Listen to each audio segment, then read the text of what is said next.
Ya, ya, langsung aja salah satunya langsung kalau sudah kayak gitu kan langsung Pak saya dengan bapak siapa saya mau minta bantu gitu jadi nanti saya langsung aja ke soal yang misi apa. Baiklah kita coba memang kita coba dulu peninggalan masa kerajaan Medang Kamulan tepatnya. Nah kemudian untuk peradaban itu candi ini sangat berkaitan dengan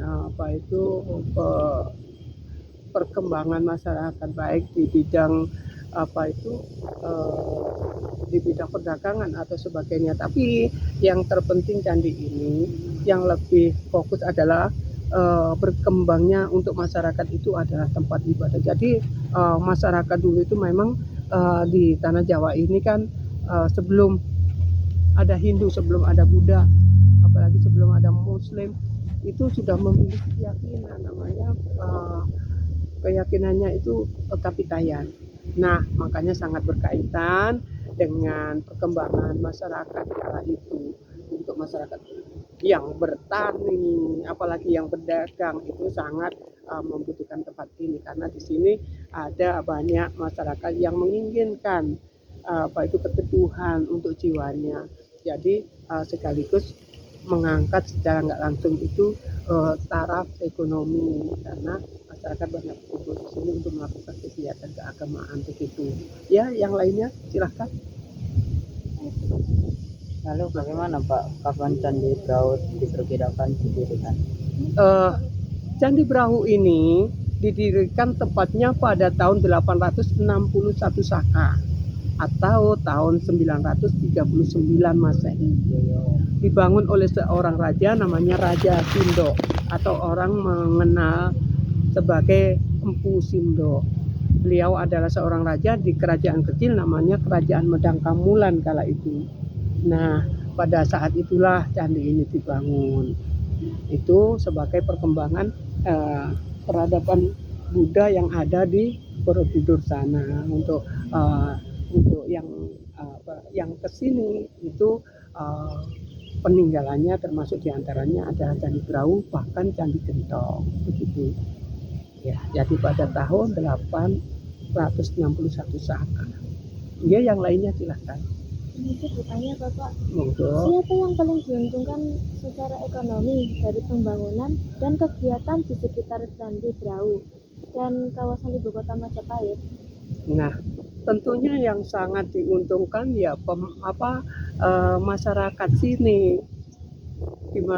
Di mana pada masa Majapahit pun dalam cerita masyarakat yang kita dengar ya, bahwasanya ketika upacara-upacara kegiatan keagamaan itu biasanya itu tidak hanya dalam satu tempat ini, bahkan di dalam cerita di History of Java itu pernah menambahkan bahwa Candi Brahu itu merupakan komplek percandian, diantaranya ada Candi Tengah, ada Candi Gedong, sama Candi Gentong 1 dan 2 itu. Untuk Candi Gentong 1 dan 2 itu sayangnya saat ini tersisa itu tinggal kaki candi. Tapi di situ juga menemukan banyak peninggalan-peninggalan yang bernuansakan Buddhis. Makanya di sana ketika ekskavasi upaya penyelamatan yang diadakan pada saat itu menemukan banyak stupika itu semacam tempat atau stupika kayak ini. Nah, ini kan stupa, tapi itu stupika kecil bentuknya, nggak ada ujungnya itu. Jadi di situ biasa itu adalah tempat-tempat abu atau tempat suci. Jadi di situ juga ada sisa-sisa. Kalau orang dulu itu kan meyakini bahwa upacara ngaben itu ada ya, walaupun umat Buddha itu sejatinya memang gitu. Jadi sisa-sisa ketika jasad diperabukan itu entah ada tulang atau relik itu kadang orang itu berubah. Jadi tidak semua orang itu apa menjadi abu. Tapi fakta yang didapatkan itu kadang ada di dalam diri seseorang itu berubah menjadi yang lain. Secara ilmiah itu ada yang kadang kayak batu, ada kayak besi, begitu macam-macam dan disimpan namanya relik itu disimpan di sebuah stupika itu. Nah, untuk keuntungannya pada masa Majapahit itu masyarakat itu semakin menjadi masyarakat yang spiritual. Makanya di zaman dulu itu pantang bagi orang itu mengatakan agamamu ini nggak ada orang kayak gitu. Keyakinan dalam satu keluarga itu berbeda, itu sudah biasa zaman dulu. Karena tabu bagi masyarakat Nusantara kala itu kalau menyebutkan hal yang satu itu karena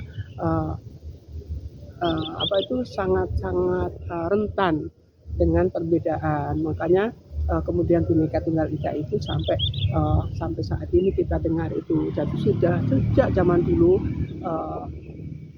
kemudian ada perbedaan itu. Nah, makanya Majapahit kemudian diuntungkan dengan banyaknya ragam agama yang ada, mereka menjadi satu kekuatan yang luar biasa. Begitu. Ya, yang lainnya silahkan. Permisi, mengapa kondisi alam kawasan Trowulan yang merupakan daerah pedalaman atau agraris lebih memilih untuk membangun struktur Hindu-Buddha seperti Candi Brahu daripada hanya berpusat di daerah pesisir? Iya, memang untuk daerah pesisir itu dulunya adalah transportasi utama. Tidak hanya transportasi utama di pesisir sebenarnya, di sungai-sungai itu juga merupakan transportasi. Makanya ada sebuah cerita Kak, bahwasannya ketika upacara ngaben diadakan di sekitar ini, candi kita ini dongeng ya.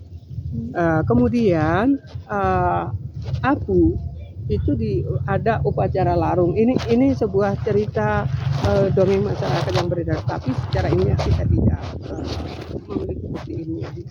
Tapi banyak kita dengar dari orang-orang tua kita dulu. Nah, mengenai tempat ini, memang kemudian itu dipilih ketika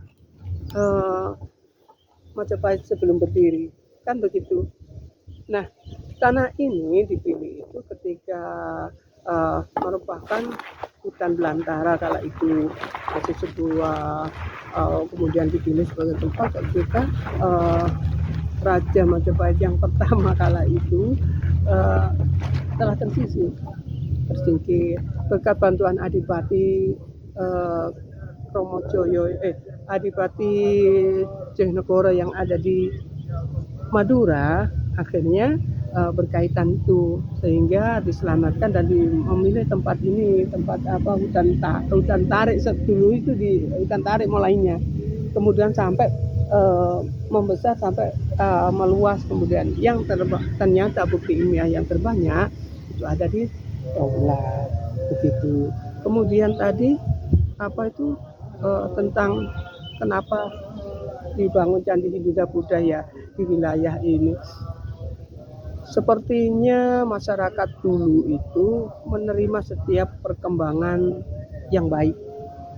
Jadi apapun yang dibawa oleh pedagang, baik itu dari India dengan membawa Hindunya, kemudian dari China dengan membawa Buddhisnya, kemudian dari yang dari tanah Arab ya. Ya, itu dengan membawa Muslimnya, VOC juga mengenalkan Nasraninya. Itu bagi orang-orang Nusantara itu selalu diterima dengan baik. Setiap apapun yang sifatnya kebaikan itu biasa diterima. Makanya sampai saat ini ada juga peninggalan sejarah yang sifatnya itu tidak dihapus daripada perbuatan orang dulu. Semisal tradisi kuda lumping misalnya, ketika perkembangan Muslim yang luar biasa hampir memiliki hampir lebih dari 80% daripada masyarakat kita, tapi ada budaya-budaya yang tidak dikikis oleh para wali. Contohnya ketika kuda lumping misalnya, kenapa kok dibiarkan? Itu karena mempunyai filosof yang sangat indah dan sangat bagus. Di mana itu biasanya jawabannya bisa untuk menjawab pertanyaan yang logis. Jika orang sekarang itu mendahulukan logika, tapi orang dulu tidak. Bisa jadi Tuhan itu memberikan sesuatu yang gak logis. Makanya dibiarkan. Hanya menjawab bahwa Tuhan itu maha kuasa. Nah, sehingga mainan itu dibiarkan berkembang sampai saat ini tidak dihapuskan. Kenapa? Itu jawaban bahwa Tuhan itu kun fayakun, punya kekuatan yang berkehendak. Ketika beling dimakan, ya yang makan penarinya juga makan kerupuk. Sejatinya demikian. Itu menunjukkan bahwa Tuhan itu berkehendak. Makanya nanti di akhir kita bikin video, ayo kita berdoa. Dan percayalah Tuhan itu maha kasih. Apa yang kita minta pasti diberikan dengan kuasa Tuhan. Bisa jadi tidak langsung, tapi kapan waktu. Makanya kita sebagai manusia itu hanya menjalankan titah yang maha kuasa. Kita jadi kesulitan, kita jadi nyaman, semuanya itu kehendak Tuhan. Kembali lagi ke pertanyaannya tadi, kenapa Hindu Buddha itu kok berkembang di sini ya? Kemudian ada bangunan-bangunan. Memang kelihatannya di sini adalah bukti sejarah. Secara ilmiah memang di Trowulan khususnya itu ada banyak peninggalan yang beraneka ragam. Candi Brahu, Candi Gentong, Candi Tengah, Candi Gedong yang dituliskan oleh Wardena dengan History of Java-nya itu menjawab sebagian besar candi yang di sini adalah candi Buddhis. Kemudian untuk Candi Tikus, Bajang Ratu, Ringin Lawang itu bukti ilmiah bahwa candi-candi itu adalah perkembangan Hindu.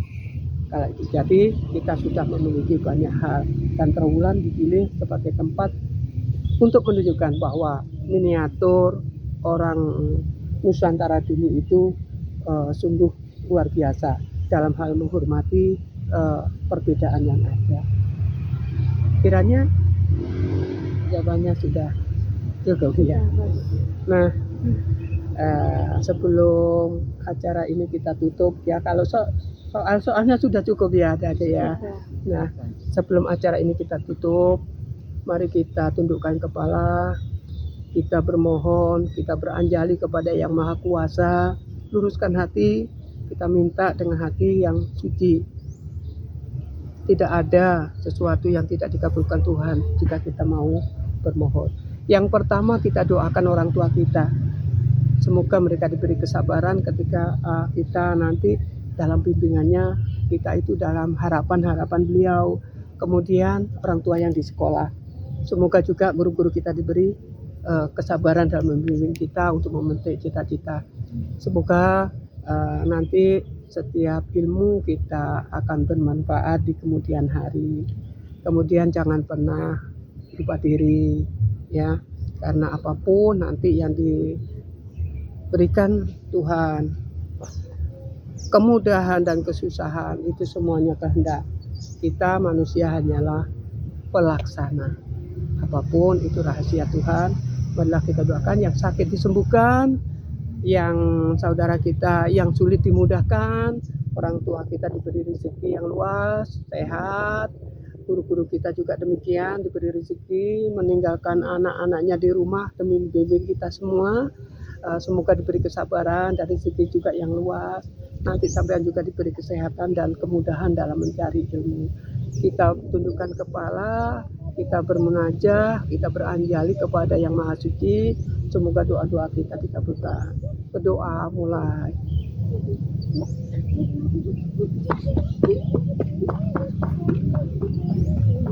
Mulai lepas dari cahaya ning para ucapan murung marang para sapang kayu cahaya nu cahaya murung cahaya murung ada di malaikat pada mencari cahayamu pada cahaya nu mau itu menuju marang para sapang kayu. Amin. Kalau kang tak kena wakil sir saking kerjaan kamu ku sifatnya cahaya.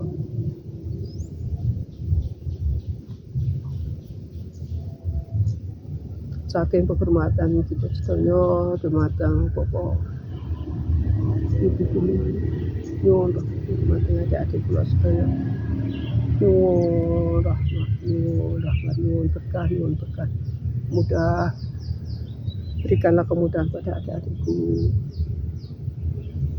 diberikan juga dirahmat saya jauh parimono kemudahan saya jauh untuk diri sakit pasal Gusti kamu suci. Berdoa selesai. Adik-adikku sekalian, sedikit yang bisa saya sampaikan mungkin ya. Masih ada pertanyaan? Iya, kiranya cukup. Saya Abdul Ghafur di sini sebagai juru pelihara sekali lagi dari mewakili Balai Pelestari Kebudayaan wilayah 11 Jawa Timur. Kurang lebihnya mohon maaf yang sedikit tadi ya atas kesalahannya, dan semoga doa kita diijabah oleh Tuhan Yang Maha Kuasa. Nah, dari saya mohon maaf sekali lagi. Untuk itu saya mewakili teman-teman lagi-lagi mohon maaf. Terima kasih atas kunjungannya dan wassalamualaikum warahmatullahi wabarakatuh. Waalaikumsalam warahmatullahi wabarakatuh. Aku tahu lah taman tak ngono tapi